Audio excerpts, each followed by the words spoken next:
पिछले एपिसोड में हम पुस्तक दलित ब्राह्मण के ऊपर सविस्तार चर्चा कर चुके हैं, जिसमें लेखकीय भूमिका और अनुवादक के शब्दों को हमने पढ़ा था और जाना था और समझा भी था कि दलित ब्राह्मण पुस्तक किस बाबत लिखी गई है।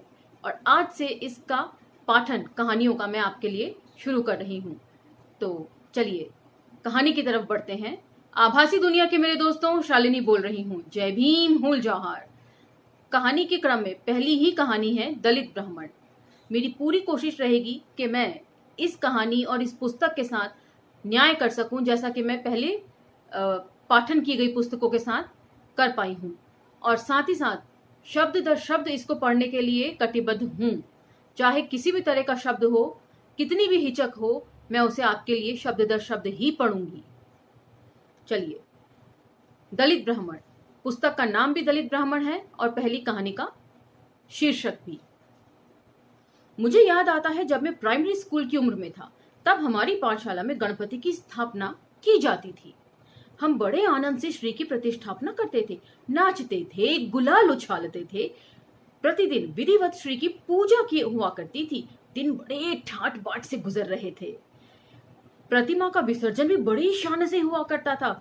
जब मैं उन दिनों की याद करता हूँ, तब मेरी बेटी मेरी बाहों में उगे सफेद बालों को तोड़ा करती है। पत्नी कहती है, जाने दे, पूरा सर ही पक गया है, सफेद बालों को उखाड़ देने से बुढ़ापा छिप तो नहीं जाएगा।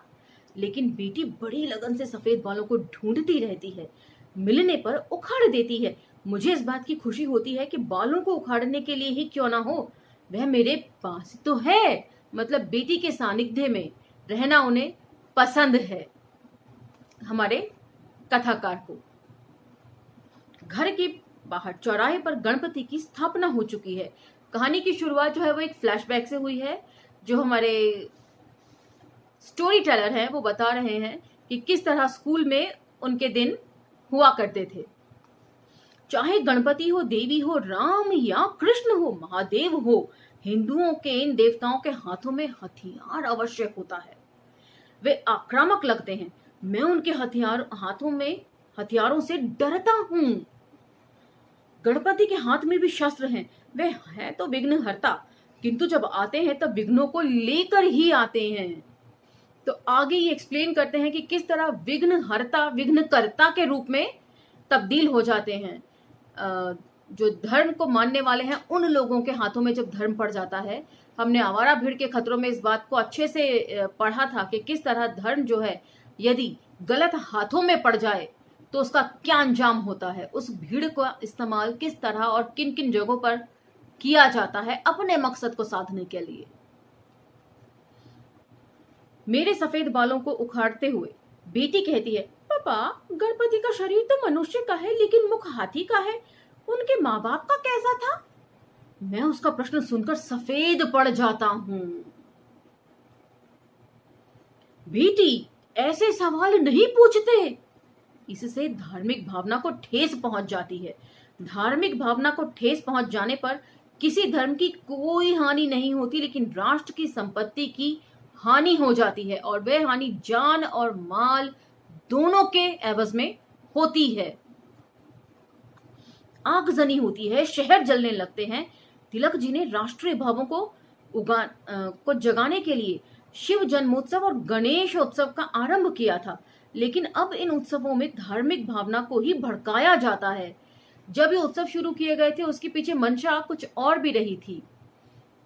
तिलक जी के बारे में सब जानते हैं कि वे चित्त पावन ब्राह्मण थे। जब इन उत्सवों का आयोजन शुरुआती दौर में था, या जब शुरुआत की गई थी, तब ये इस नियत से किए गए थे कि कभी ना कभी इन फ्यूचर देश आजाद होगा, तब ऐसा ना हो कि हिंदू जो है वो अल्पसंख्यक होकर रह जाएं, वे किस तरह बहुसंख्यक हों। इसीलिए इन बड़े बड़े धार्मिक उत्सवों का आयोजन का चलन शुरू किया गया, जिससे कि ज्यादा से ज्यादा तादाद में लोगों को आकर्षित किया जाए हिंदू धर्म की तरफ। और हिंदू धर्म टर्मिनोलॉजी भी बहुत बाद में जाकर इस्तेमाल में आई, 1925 के आसपास। तो एक व्याख्या इसकी ये भी है। बेटी सफेद बालों के बदले अब काले बालों को उखाड़ने लगी है। मेरी पत्नी चिल्लाने लगी, अरे बस कर, बालों को उखाड़ना, पहले ही चांद क्या कम है। श्री की मूर्ति के सामने सत्यनारायण चल रहा है। जोर शोर से श्री की पूजा सुनाई दे रही है। उधर दूसरी तरफ से मुल्ला की अजान उतनी ही जोर से कानों में घुसी जा रही है। मतलब दोनों ही तरफ से धार्मिक शोर जो है वो मोहल्ले के मोहल्ले को परेशान कर रहा है। दरवाजे पर किसी की दस्तक सुनाई देती है। मैं दरवाजा खोल देता हूँ। 8-10 जवान लड़के हैं, गणपति का चंदा मांगने आए हैं। इस झुंड को अगर मैं चंदा ना दूं तो ये मेरी बेटी को छेड़ेंगे या और भी कोई तकलीफ दे देंगे। अब ये और कोई तकलीफें क्या हो सकती हैं इसका आप अनुमान लगा सकते हैं। हर चीज यहां खोलकर बताने की जरूरत तो नहीं है कि कैसे धार्मिक लोग हैं। ओम प्रकाश वाल्मीकि जी ने भी उत्तराखंड में जब पावन कही जाने वाली भूमि के लिए ये बोला था कि किस तरह पशु बलि जो है वो धार्मिक आस्था आपके अंदर पैदा करती है, तो उसी तरीके से ये भी एक किस्सा है कि किस तरीके से ये जो लोग गुंडागर्दी पर उतारू हो जाते हैं, इनके अंदर धार्मिक आस्था कैसे पनपती होगी, किस तरह की यह आस्था है। इससे तो अच्छा है कि सबके साथ चंदा दे ही दें। महीने के हिसाब में 21 रुपए कम हो जाएंगे। इस हफ्ते मटन खाने की एवज में गणपति का चंदा ही दिया जाए। मध्यम वर्गीय परिवार है। मध्यम वर्गीय परिवार की सोर्स ऑफ इनकम बहुत लिमिट होती है और बजट के तहत चलना पड़ता है। बजट में उतार चढ़ाव आ जाए तो किसी ना किसी चीज में कटौती करनी पड़ती है। गणपति उत्सव और मुहर्रम एक साथ आ गए हैं। शहर में तनाव की स्थिति पैदा ना हो इसलिए पुलिस तैनात है। अमर कमेटी की स्थापना हो चुकी है। भाईचारा और मित्रता बरकरार रहे इसलिए प्रचार भी हो रहा है। गणपति विसर्जन का मार्ग दूसरी दिशा से सुनिश्चित किया जा रहा है। गणपति विसर्जन का मार्ग पुलिस ने ही निश्चित किया हुआ है।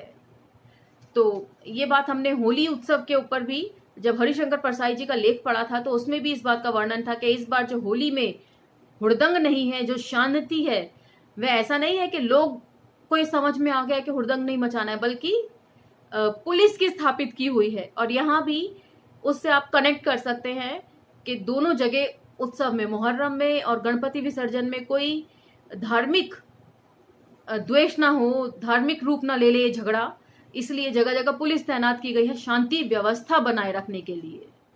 और वैसे भी कई जगह एक्सप्लेन किया जा चुका है कि पुलिस का काम क्या है, शांति व्यवस्था बनाए रखना।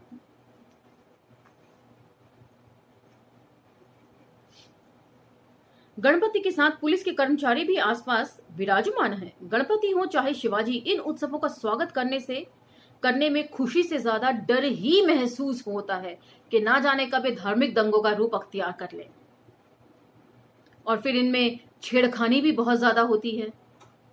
कौन ऐसा ना हो कि एकदम शराब के नशे में मदमस्त होकर लड़कियों को ही उठाकर ले जाएं। अब 10 दिन तक जोर शोर से रिकॉर्ड बजेंगे। रात दिन शोर मचता रहेगा और ये हल्ला गुल्ला धूल की तरह खिड़की दरवाजों से आता हुआ पूरे घर में जम जाएगा। इनसे कौन कह सकेगा कि जरा शोर कम करो? कौन झगड़ा मोल लेगा? कान बंद करके 10 दिन इस तकलीफ को झेलना पड़ेगा। तो यहाँ पर झेलना लिखा है, झेलना, क्योंकि कोई चॉइस नहीं है। ये बाय चॉइस आप इसको नहीं झेल रहे हैं। आपकी कितनी भी तबीयत खराब हो, कितना सिर में दर्द हो, कितना ही आपको कहीं जाने की जरूरत हो, अगर इन्होंने रोड ब्लॉक कर दी है तो आपको घूमकर ही जाना पड़ेगा और कोई ऑप्शन आपके पास है नहीं तो इससे धार्मिक आस्था जो है बहुत जल्दी आहत हो जाया करती है। कुछ कहने जाऊं तो कहेंगे कि हिंदू धर्म से द्वेष रखता है, ये नास्तिक है। आखिर रहना तो इसी मोहल्ले में है। मैं अपने आप को समझौता करता हूं, इसीलिए तो मेरे संबंध सबसे अच्छे हैं। मैं व्यवहार देखता हूं, प्रेम की बात नहीं। लेकिन दिनेश कांबले नहीं मानता, वह मुझे हिकारत से देखता है। मतलब बी प्रैक्टिकल सोच के साथ रहते हैं कि सबको खुश करके चलो तो हमारा आपस में प्रेम बना रहे। दलित आंदोलन में हिंदुत्ववादियों की तादाद बढ़ रही है। अंबेडकर जी की तुलना हेडगेवार जी के साथ की जा रही है। हमारे दलित लेखक हिंदुत्ववादियों के मंच पर प्रस्तुत हो रहे हैं। उन्हें जाति का गर्व नहीं है। दिनेश कांबले की ये टिप्पणी मुझे सही नहीं लगती। जली कटी सुनाने जैसी बातें हैं। अब इसकी 2 तरीके से व्याख्या हो सकती है। एक तो ये कि डॉक्टर अंबेडकर ने भी, यदि आप रतन जी द्वारा बनाए गए पहले के वीडियोस देखें तो उसमें कई जगह पर जिक्र है कि फले फले मंदिर में जाकर, अमुक मंदिर में जाकर जो डॉक्टर अंबेडकर हैं वे भाषण देते हैं, उन्हें वही कहना होता है जो वे कहना चाहते हैं दलितों के उत्थान को लेकर। चाहे एक मंच दलित वादी बनाकर, वो अंबेडकरवादी बनाकर दें, चाहे मंच जो है वो किसी मंदिर में लगा हो, हिंदूवादी मंच हो, लेकिन डॉक्टर अंबेडकर ने भाषण में दलित उत्थान की ही प्रश्न उठाया है। यही वजह थी कि एनिलिएशन ऑफ कास्ट, जाति का विनाश जिसे बोलते हैं, उन्हें देने नहीं दिया गया हिंदूवादी मंच से। हाँ जी, हम कहा थे दिनेश कांबले की ये टिप्पणी मुझे सही नहीं लगती। जलीकट्टी सुनाने जैसी बातें हैं। ये हिंदुस्तान में हिंदू बहुसंख्या में हैं, हिंदुओं का हजारों वर्षों का इतिहास है, हम उनके साथ लड़ नहीं सकते। यानी कि ये मान रहे हैं कि हम और हिंदू अलग अलग हैं। इस बात का एक ये भी मतलब निकलता है कि हम हिंदुओं के साथ नहीं लड़ सकते। हिंदू और हम अलग अलग हैं, तो हमारा अपना धर्म क्या है? आदिवासी धर्म तो है सरना धर्म, जिसके बारे में अभी खासी चर्चा चल रही है। जो झारखंड के मुख्यमंत्री हैं हेमंत सोरेन बाबू, वे जाके गृह मंत्री अमित शाह जी से भी मिले हैं। उसकी बाबत आप जो है हिंदुस्तान, जो हिंदी का अखबार है, उसके पोर्टल पे जाकर इसको चेक कर सकते हैं। फ्राइडे 24 सितंबर 2021 की खबर को, कि उन्होंने जो है जातिगत जनगणना में सरना धर्म कोड को भी शामिल करने के लिए अर्जी दी है, प्रार्थना पत्र दिया है कि सरना धर्म को शामिल किया जाए। सरना धर्म हिंदू धर्म से अलग है। बहुत तादाद में आदिवासियों को भी जब अपने धर्म के बारे में नहीं पता था, या वे भूल चुके थे, या उन्हें भुला दिया जाने पर मजबूर किया गया था, तो उन्होंने ईसाई और हिंदू धर्म की तरफ अपना रुझान कर लिया था। अब दोबारा ये कोशिश तेज हो गई है कि वे अपने सरना धर्म की तरफ लौटे। इसके लिए पोर्टल जो मैंने दिया है, सिर्फ हिंदुस्तान ही क्यों, बहुत सारे पोर्टल हैं जिसे आप चेक कर सकते हैं 24 सितंबर से लेके 25 सितंबर तक के बीच के। हाँ, हम उनके साथ लड़ नहीं सकते। लड़ाई की बात करके हम समाज को दिग्भ्रमित कर देते हैं और अल्पसंख्यकों के नेता बन जाते हैं। अभी अल्पसंख्यक किसको कह रहे हैं मुझे नहीं पता। इससे समस्याओं का समाधान नहीं निकल सकता। हमें हिंदुओं की मानसिकता को समझना होगा। मैं जब सहजीवन में ही संघर्ष का विचार सामने रखता हूं तो मुझ पर टिप्पणियां की जाती हैं। अब ये जो समीर जोशी है, वह मेरे घर आ जाते हैं, मैं भी उनके घर जाता हूँ, हम साथ साथ खाते हैं पीते हैं। इस बदलाव को क्या आप नजरअंदाज कर देंगे? लेकिन मेरी समीर जोशी से मित्रता दिनेश कांबले को मंजूर नहीं है कि बिना लड़े ही आप हथियार डाल दें। पहले तो आप ये बात बोल रहे हैं कि हम हिंदुओं से लड़ नहीं सकते, इसका मतलब शुरू में ही आप अपने आप को हिंदुओं से अलग कर लेते हैं। तब आप किस धर्म के हैं, ये बात भी विचारणीय है इस कथा में।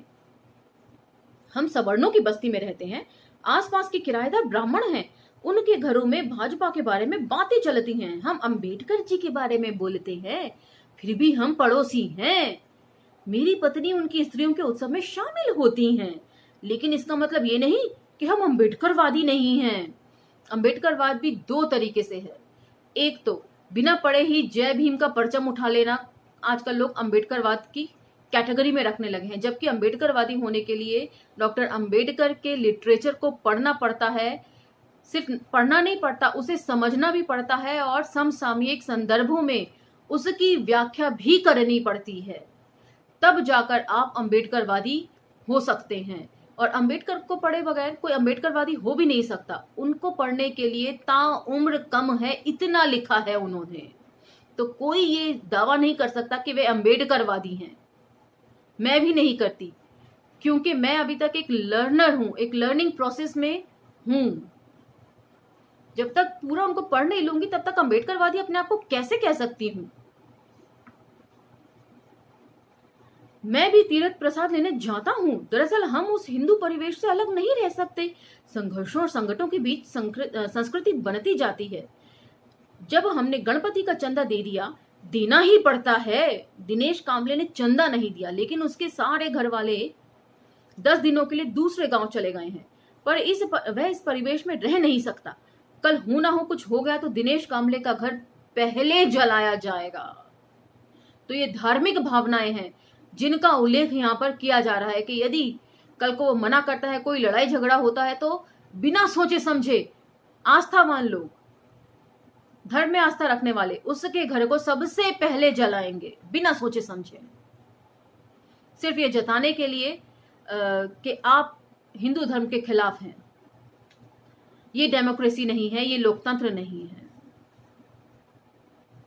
और ऐसे वक्त में कोई किसी को रोक नहीं सकता। पुलिस तमाशा देखती रहती है, क्योंकि पुलिस का काम शांति व्यवस्था बनाए रखना है। तो तमाशा ही देखेगी। शांति से तमाशा चल रहा है कि आपकी हिम्मत कैसे हुई कि आप धार्मिक अनुष्ठानों के खिलाफ कुछ बोल सकें।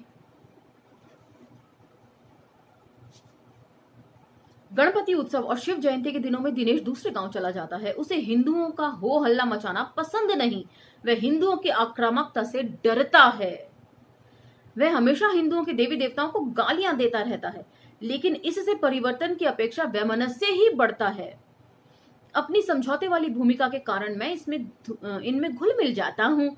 कभी कभी खौला देने वाले कमेंट्स सुनने को मिल जाते हैं, मूड खराब हो जाता है, लेकिन मन को मजबूत करना पड़ता है। मतलब रीढ़ तो झुकानी ही पड़ती है कि मालिक जितनी मर्जी गाली दे लो, मुझे गुस्सा आएगा तो मैं पी जाऊंगा। व्यंग्यात्मक शैली है जो हिंदी में जिसकी धार ठीक से नहीं आ पाई है। मैं समीर जोशी के सारे व्यवहारों को देख लेता हूँ। वह भी मेरे घर की देखरेख करता रहता है। हमारे संबंधों में जाति का भी बाधा नहीं बनती। पिछले हफ्ते मैं और समीर जोशी बियर पीने के लिए गए थे। बहुत पी ली थी। देर रात बाहर से चले आए। रास्तों में गुंडों ने हमें रोक लिया, हम पर हमला कर दिया, रुपयों की मांग की, छीना छपटी हो गई। समीर के हाथ पर चाकू का गहरा घाव लगा। गुंडे भाग गए, लेकिन इस घटना का बहुत बुरा असर हुआ। समीर को बताया गया, महार की संगत में तुम भी महार हो गए हो। अरे हजारों वर्षों से महार और ब्राह्मणों में बैर है, दुश्मनी है। हो सकता है ये साजिश लिम्बाले की ही रची गई हो। गुंडों ने उसे चाकू क्यों नहीं मारा? तुम्हें ही कैसे मारा? अरे तुम ब्राह्मण हो, इसीलिए उन लोगों ने इस तरह बदला लिया है। समीर के परिवार में इस तरह की बातें होने लगी। ऐसा ही होता है, बुरे मोड़ पर सबको मेरी निचली जात दिखाई देती है। मैं भी चिढ़ जाता हूँ, गुस्सा होता हूँ, लेकिन जात को तो बदला नहीं जा सकता ना। दिनेश को भी मेरी जात ही दिखाई देती है, हालांकि वे मेरी ही जाति का है, लेकिन मुझे हिंदूवादी कहकर ताने मारता है। समीर जोशी मेरे साथ होता है, इसलिए पूरी ब्राह्मण बस्ती उसे जय भीम वाला संबोधित करती है। मतलब उस पर व्यंग्य करती है कि देखो इसकी दोस्ती जो है वो एक महार के साथ है। मैं फिर भी स्थिति प्रज्ञ की तरह रहता हूं, मतलब न्यूट्रल रहता हूं। गणपति का चंदा ले लो, अंबेडकर जी का चंदा ले लो, लेकिन मुझे परेशान मत करो। मतलब अपनी परेशानी वो किसी भी तरीके से लेना नहीं चाहते। चाहे आप गाली दो, चाहे जो मर्जी करो, जितना मर्जी चंदा ले लो, वो उनको देने को तैयार है। नहीं तो उनके घर के ऊपर भी पथराव हो सकते हैं, बेटी को छेड़खानी हो सकती है, कुछ और भी हो सकता है। दलित कार्यकर्ता इस बात को पसंद नहीं करते। दिनेश की जबान दराजी चलती रहती है कि मैं सिर्फ लिखता हूं, समाज में नहीं जाता, समाज के साथ नहीं रहता, अंबेडकर जी की पुस्तक लिखकर नाम और रुपया कमाता हूं, मैं गद्दार हूं, वगैरह वगैरह। मैं सबको तो खुश नहीं रख सकता। समीर जोशी ब्राह्मण है, इसके बावजूद भी मेरा मित्र है, मुझे उसकी दोस्ती पसंद है। मैं सभी महारों के साथ दोस्ती तोड़ देता हूं और बम्मन बस्ती में दलित ब्राह्मण के रूप में रहता हूं, एक घोंघे की तरह। तो ये है कि आप दोस्ती कर लीजिए, सब कुछ करिए, लेकिन आपको सहना पड़ेगा। बहुत कम हैं जो मुड़कर प्रतिरोध करते हैं इन बातों का। ऐसी बात नहीं है। डॉक्टर अंबेडकर जी का भी जो उठना बैठना था, जो दोस्ती थी, वो सभी वर्ग के लोगों के साथ थी, सभी तरह के लोगों के साथ थी, लेकिन इसका मतलब ये नहीं था कि वो उनसे झुक जाया करते थे या दब जाया करते थे। जहां जरूरी लगता था वह अपने दलित संघर्षों के साथ बने रहते थे। हिंदू मुसलमान के बीच दंगा भड़क उठा। मुझे मुस्लिम जवानों ने घेर लिया। मैंने ये कहकर अपने आप को छुड़ा दिया कि मैं हिंदू नहीं हूं, मैं तो बौद्ध हूं। अगले चौराहे पर हिंदुओं के झुंड ने मुझे पकड़ लिया। मैंने कहा मैं मुस्लिम नहीं, मैं तो बौद्ध हूं, और मुझे छोड़ दिया गया। तो जब आपको कोई पकड़ लेता है तो आपको ये सब कुछ ध्यान आता है कि आपको कैसे अपने आप को बचाना है। जब हिंदू दलितों के बीच दंगे होते हैं तब याकूब भी इसी तरह जवाब देकर अपने को छुड़ा लिया करता है। दिनेश के लिए कोई समस्या नहीं है क्योंकि वह गांव छोड़कर बाहर चला जाता है। वे जानता है कि वे सबके द्वारा पहचान लिया जाएगा। वे अपने आप को बुद्धिस्ट कहकर पीछा नहीं छुड़ा सकता और मारा जाएगा। गणपति बप्पा मोरया, अगले बरस जल्दी आना, आते समय अपने हाथ के हथियारों को छोड़ के आना। भगवान है, चुटकी बजाकर चमत्कार कर सकते हैं तो उन्हें हथियारों की क्या आवश्यकता है? सोचिए जरा इस बारे में। सभी देवी देवताओं के हाथों में हथियार क्यों होते हैं? क्या औचित्य है इन हथियारों का?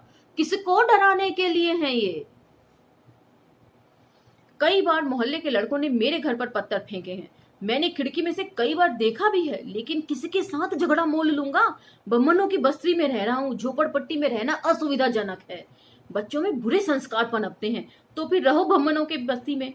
किसी सवर्ण लड़के ने पत्थर फेंक दिया तो समझना कि इतनी कीमत तो चुकानी ही होगी। इसके बिना अच्छी बस्ती, अच्छा घर, अच्छे पड़ोसी कैसे मिल सकते हैं? ओम प्रकाश वाल्मीकि जी की पुस्तक में जिक्र आया था, जिसका कि मैंने कहा था कि 7वीं क्लास की पॉलिटिकल साइंस की टेक्स्ट बुक में भी इस बात का जिक्र है, इस घटना का। ओम प्रकाश वाल्मीकि जी से जब झाड़ू लगवाई जाती है तो उनके पिताजी उनके हाथ से झाड़ू खींचकर जो है खड़े हो जाते हैं। उनकी रीढ़ हमेशा जो लोगों के सामने झुकी रही वो अचानक तन जाती है, उनकी मूंछें फड़फड़ाने लगती हैं और वे चिल्लाकर उस मास्टर को बुलाते हैं कि ये कौन मास्टर है जो द्रोणाचार्य की तरह मेरे बच्चे से झाड़ू लगवावे है। तो आपका किया गया व्यवहार आपके बच्चों में जाता है। यदि आप रीढ़ झुकाकर रहेंगे तो आपके बच्चे भी वैसे ही सीखेंगे।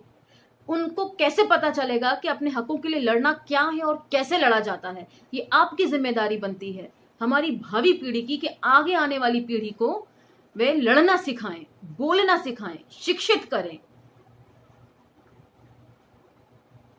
हाँ जी, किसी प्रसंग से आंखों में आंसू आ जाए तो कहना होता है कि आंखों में कुछ चला गया है, अपने आंसुओं को छिपाने के लिए। लेकिन दिनेश और याकूब तेज हैं। वे कहते हैं, मैं जोशी की संगत में वर्ण नहीं तो गुण ही सही सोचकर रहने लगा हूं। जो बाघ था वह भेड़ बकरी बन गया। पिछले वर्ष याकूब के बदन पर गणपति उत्सव का गुलाल पड़ गया तो उसने 4 लड़कों को नीचे गिरा दिया था। दिनेश ने चंदा देने से इनकार किया तो लड़के गुस्से में आ गए थे। तब चाकू निकालकर वह उन पर टूट पड़ा था। मुझसे ये कैसे हो सकेगा?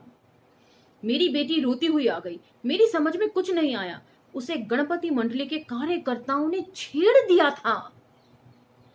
ये आस्थावान लोग हैं जो इस तरह की हरकतें करते हैं, और ये हरकतें किन के साथ होती हैं, उनका वर्ग क्या होता है, इसको भी हमेशा ध्यान में रखिए। मैं कहानी लिख रहा था, बेटी रो रही थी। मैंने कहा, जाने दे, किसी किसी के मुंह लगे, सारी बस्ती उनकी है, कुछ बोलेंगे तो बस्ती को छोड़ना पड़ेगा, तू ही बचकर रहना। मुझे तो ये घोर व्यंग्यात्मक शैली लगती है।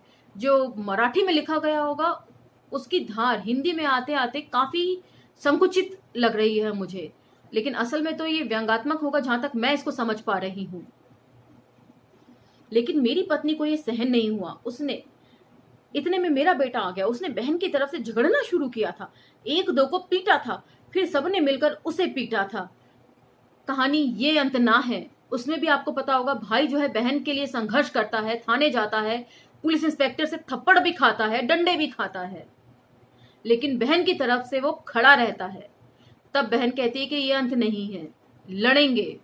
तो यही आज की सोच होनी चाहिए पीढ़ी की, पढ़ लिख कर लोहा लेने की। उसने 1-2 को पीटा, फिर सबने मिलकर उसे पीटा था, उसका सर फूट गया था। बाद में लड़के घर आकर उधम मचा गए। गणपति उत्सव के दिन थे, बेकार ही माहौल गर्म हो जाता, इसलिए मैं खामोश रहा। लेकिन मेरे बच्चे खामोश नहीं रह सकते थे। कहने लगे, यहाँ रहने की अपेक्षा महारू की बस्ती में जाकर रह लेंगे, यह यातना नहीं चाहिए। देश में किसी भी हिस्से में रहने जाओ, दलित होने की तुम्हें यातनाओं का सामना तो करना ही पड़ेगा। तो क्या तुम इस देश को ही छोड़कर चले जाओगे? मेरा सवाल तो ठीक था, लेकिन किसी को वे ठीक नहीं लगा।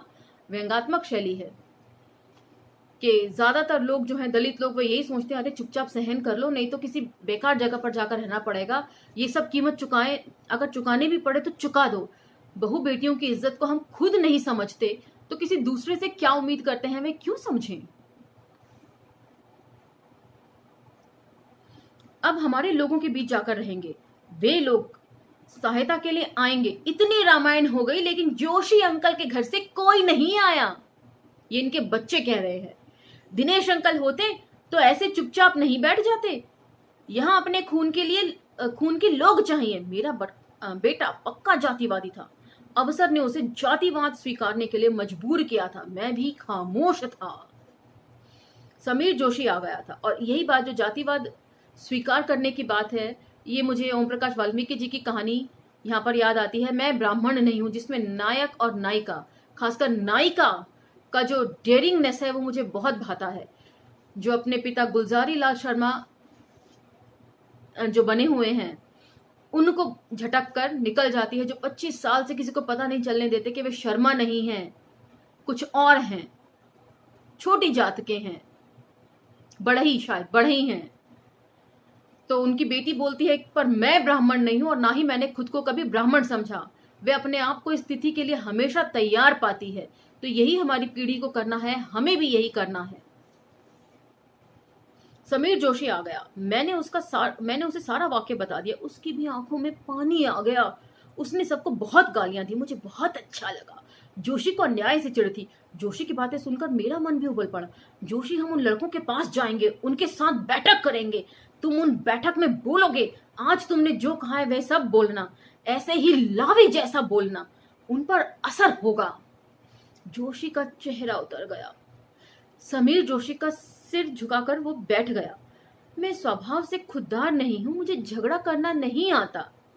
मैं नहीं आ सकूंगा। तुम अपने देख लो, बाघ की तरह रहो, डरो मत। इन प्रवृत्तियों को कुचलना ही होगा, लेकिन मुझे इसमें मत उलझाओ। मैं अपनी सीमाएं जानता हूं। मैं नहीं बोल सकता तुम बाघ हो जाओ। ये व्यंग्य है कि मौका पड़ने पर किस तरह जोशी जी का जोश ठंडा हो जाता है। दूसरे को जब उकसाना हो, जब दूसरे को बताना हो, तब तो सारा जोश रहता है बंद दरवाजों के अंदर, लेकिन जातिवाद के खिलाफ, अपने ही लोगों के खिलाफ यदि बोलना हो तो सारा जोश ठंडा हो जाता है। समीर जोशी की बातें सुनकर मुझे बुरा लगा। मैं किसी महार से दोस्ती करता तो वह जान कुर्बान कर देता। अपना चुनाव ठीक नहीं था। समीर जोशी चला गया। मैं बाघ की तरह उनसे झगड़ा करूंगा, अन्याय सहन नहीं करूंगा, सबको कुचल डालूंगा, कहते हुए मैं उठ कर खड़ा हो गया। बाहर गणपति बप्पा मोरया का शोर जारी था। डंडे और लेजम की आवाजें कानों के पर्दे फाड़ रही थी। मेरा खून उबल रहा था। मेरी सहन शक्ति समाप्त हो गई थी। मैं जल उठा। पत्नी ने मुझे रोकते हुए कहा, अजी, ब्राह्मण उकसाने का ही काम करते आए हैं। जोशी ने आपको उकसाया है। पागल जैसा बर्ताव मत कीजिए। यकीनन उन्हें लगा हुआ कि यदि इस माहौल में बाहर जाएंगे तो अनर्थ हो जाएगा, क्योंकि कुछ समय पहले ही इसमें जिक्र है कहानी में कि गणेश चतुर्थी के लिए या गणेश उत्सव के लिए जो लोग चंदा मांगने आए थे वे इनके घर तक आकर उधम कर गए थे।